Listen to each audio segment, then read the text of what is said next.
Hold on. Put her down a bit. Amir, it's off shoulder. Alright. Okay, let's stand up. So you want to say hi to people? Let's stand up. Happy birthday, welcome to my channel. No, welcome to my channel. Say welcome to my channel.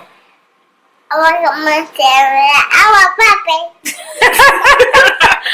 Blow a kiss to people. Wait, what's that? Blow a kiss? Okay. Bye, mate. Go to Antonina. Say bye, people. Say thank you. Say thank you for watching. Thank you for watching. Alright, bye-bye. Bye-bye. Okay.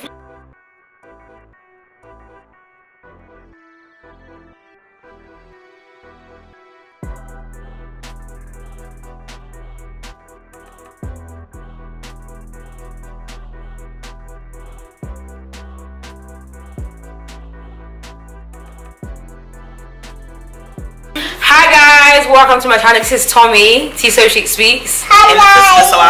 Thank you so much for joining us on this episode. So this video has been a long time coming.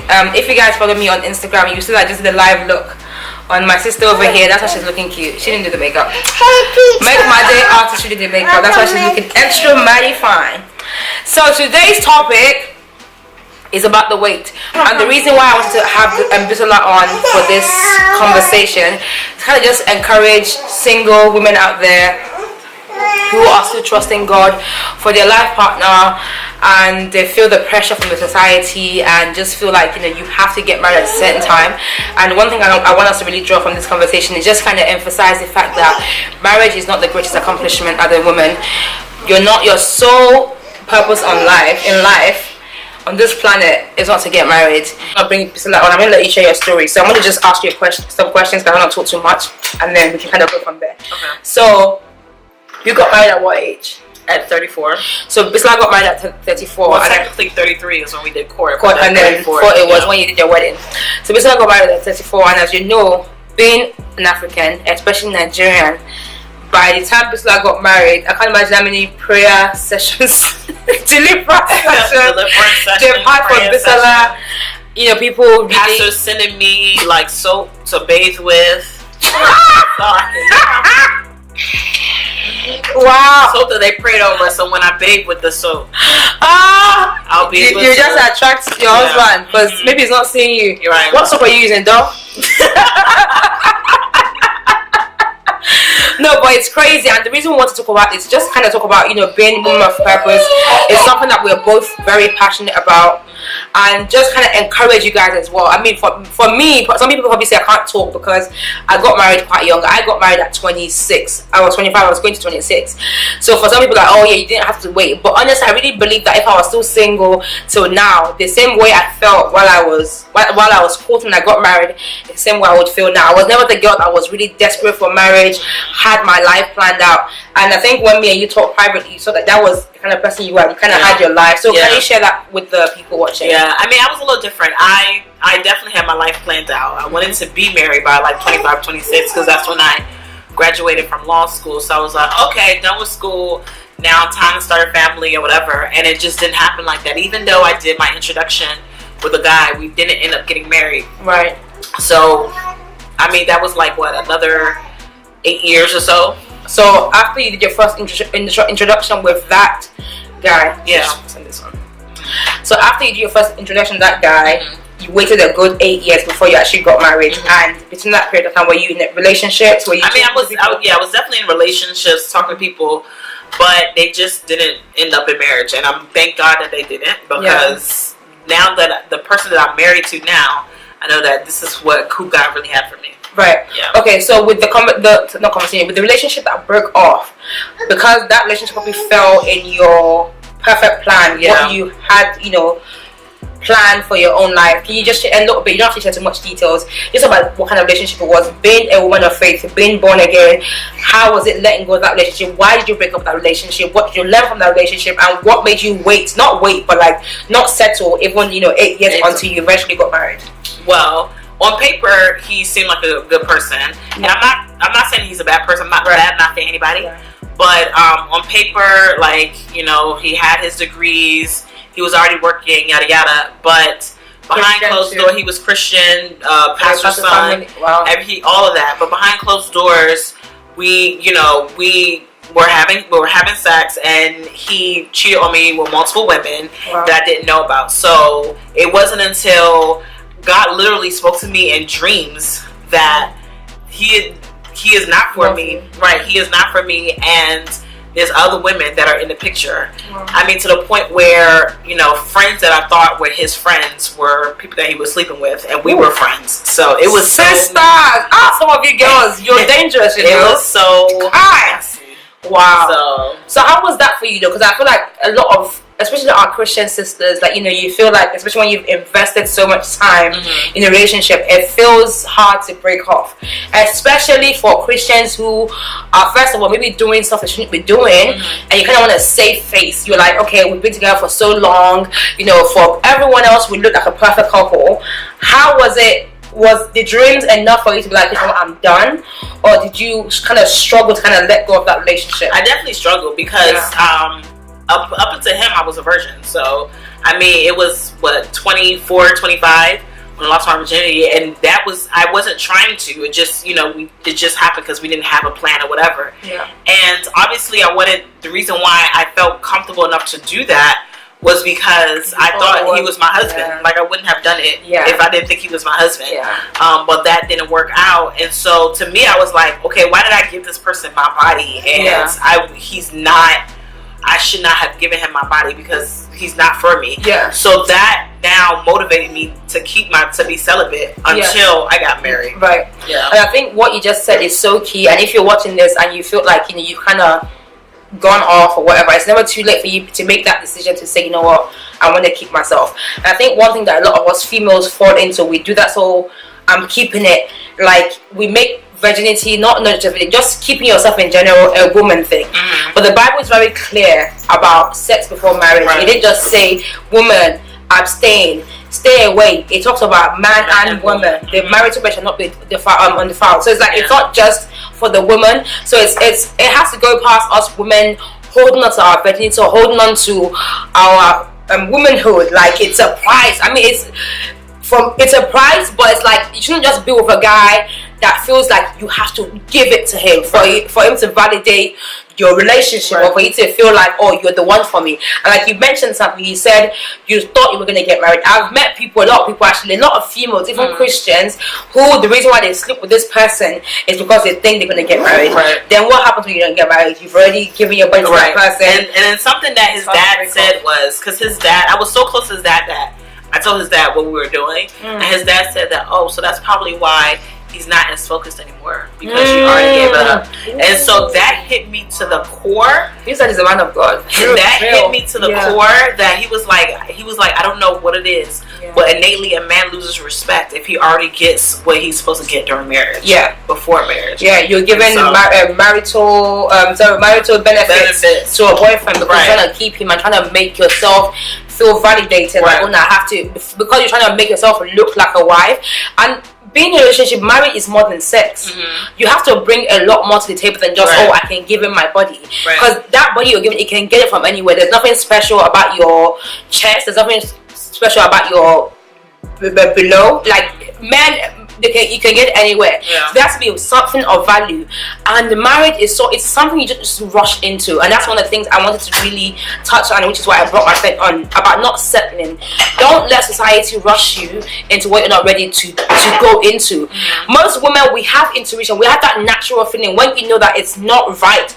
You know something is off. Because you're trying to save faces, you're now 32. People are already saying, what happened? Where's your husband? Oh my God. So you really care so much about what people are saying.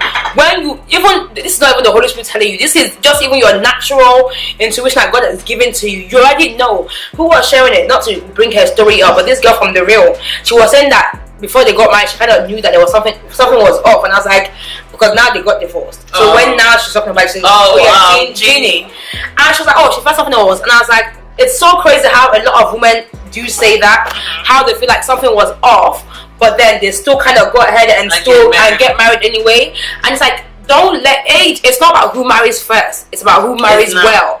because it's not a race. Like, everyone is different. Some people might get married at 22, by 26 they're divorced. Some people might marry at 22 and they're not truly happy. They still patch the marriage until they're 40, but both parties are cheating on each other. They're not really like happy. They're not fulfilling their God-given purpose. For me as a woman, if I'm getting married, I should be able to pour into my husband and he's pouring into me. We should be able to achieve what God has prayed us to achieve. I shouldn't get married and say, okay, the way I'm so passionate about, helping women, and the moment I get married, I just relax. I'm like, oh yeah, you know what? I'm married now. What do I do? And for you, basically, like, I know that Africans feel it a bit more, and I probably didn't feel what you felt because I got married quite young. How was it for you as a woman, knowing who you are and who God has called you to be? How did you not allow the pressure of people get to you, all the prayers? I know some people meant well, but how was it for you? Can you just share and encourage somebody that is watching? I mean, just initially it got to me because everybody's telling you that, oh, you're picky, or oh, something must be wrong, or there must be a curse in your family, or something is going on, or whatever, this and that. And then it's just like, okay, so how am I different from other people? I see other people who don't look like they have it all together, but they're still getting married. So I'm like, well, okay, so what's wrong with me? Like, I'm starting to doubt myself. And then I basically started praying more, getting into the word, and then understanding who God has made me to be, and realizing that, listen, this time frame that I have of singleness is a short time frame. Like, you are married longer than you are single. And by the time you reach marriage, even if you get divorced, like that, you don't have that fresh singleness, like, I can do whatever, I have my time. You don't have that anymore once you cross over. So then my thinking started to be, let me do everything I'm supposed to be doing while I'm single, so that when I cross over, I don't have any regrets. Because I would encounter aunties that got married or whatever at the time that I guess they want to get married or whatever, but they always seem like they're in my business because they want to go back to being single. They want that time. They didn't feel like they fulfilled whatever they were supposed to do as a single woman, and so they're now regretting the fact that they're married, they have more responsibilities and things like that. So my thing is, do whatever you're supposed to do in your season, and do it well, so that when you go to your next season, there is no regret.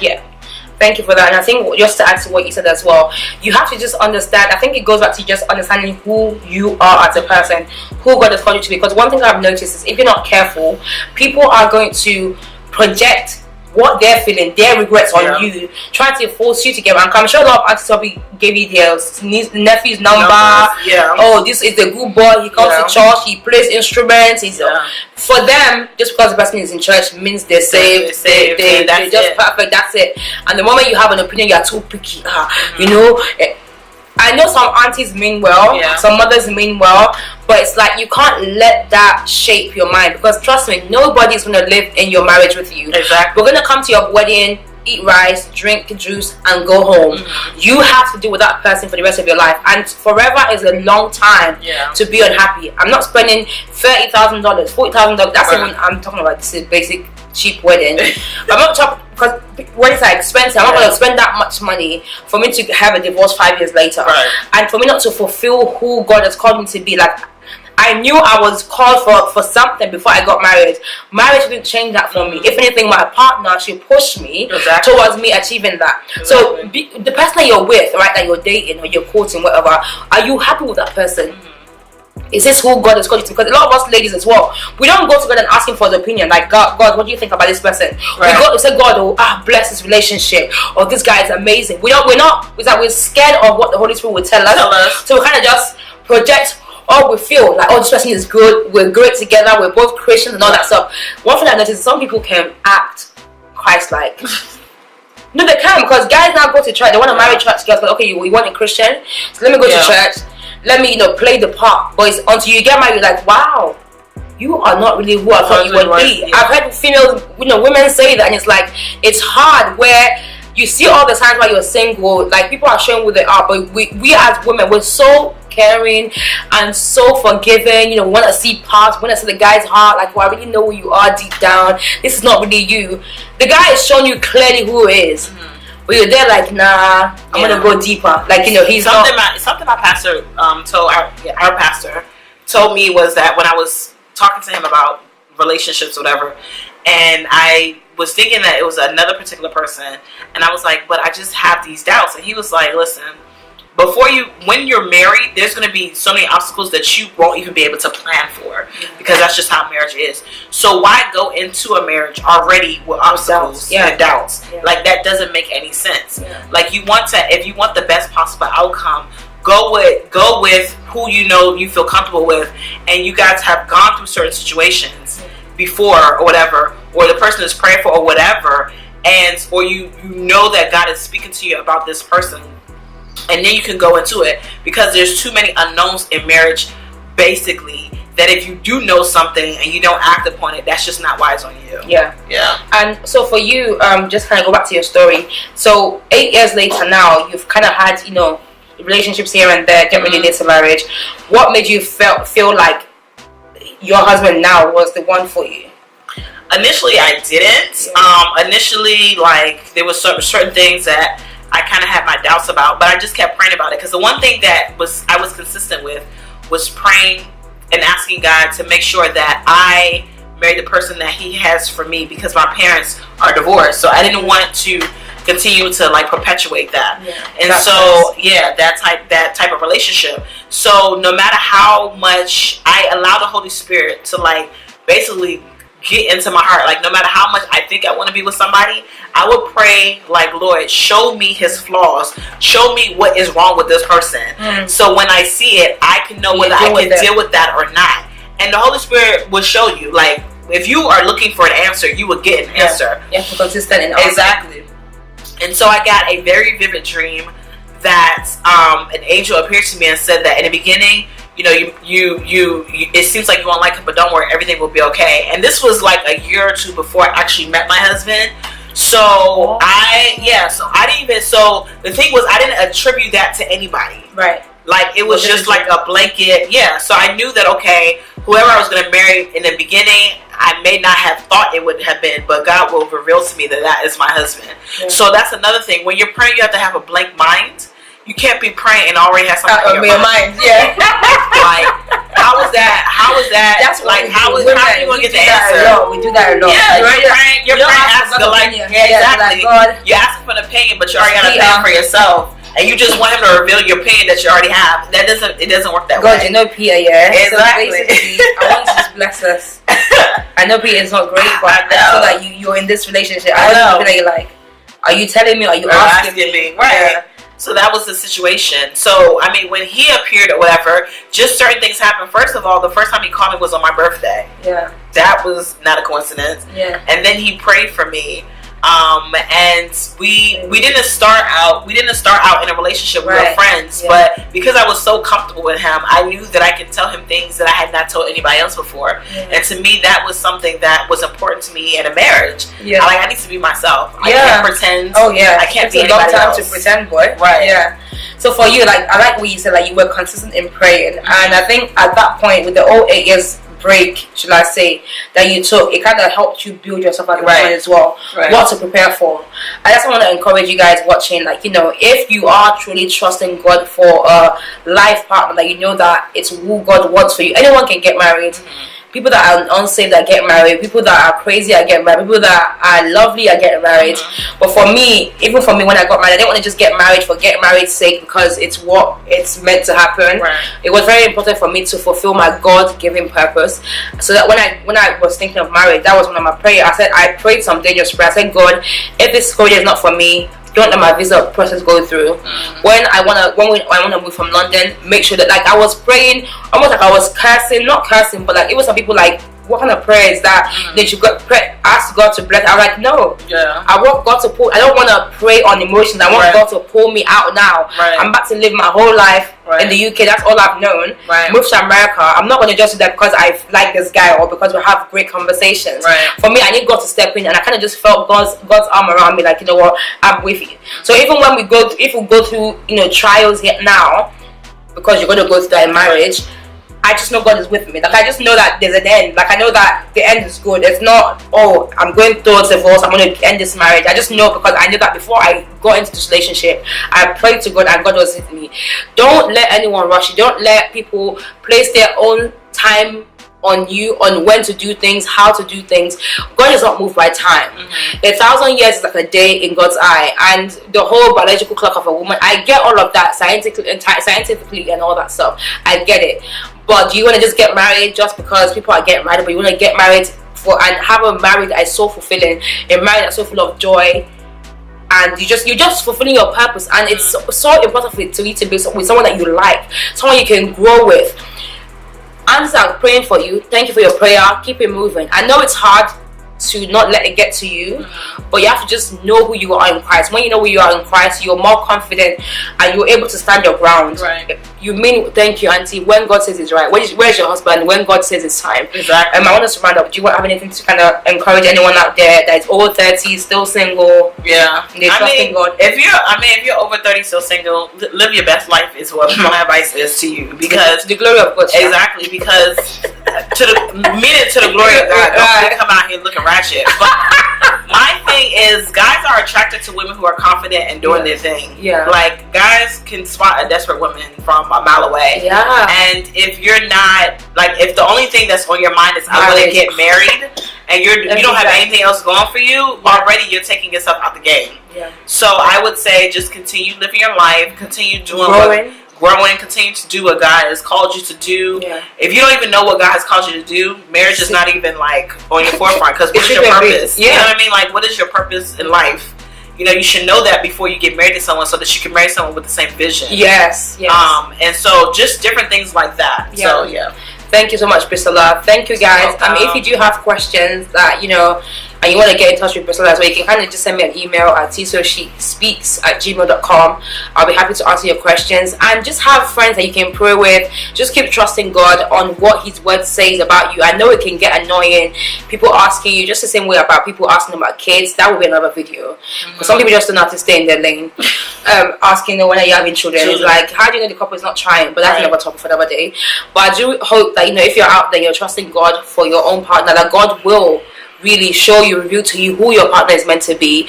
I pray and I hope you won't rush into marriage just because everyone else is getting married, but you understand timing, and you understand that everyone's life path is different, and God has your name is written on the palm of His hands, and even before you were formed, He knew you. So you don't rush into anything just to please people, because the same people that you're trying to please, they would never be pleased. Yeah. So just remember that, and thank you so much for watching. If you enjoyed this video, don't forget to comment, subscribe, and share with your friends, and I hope to see you on my next video. So I want to say bye.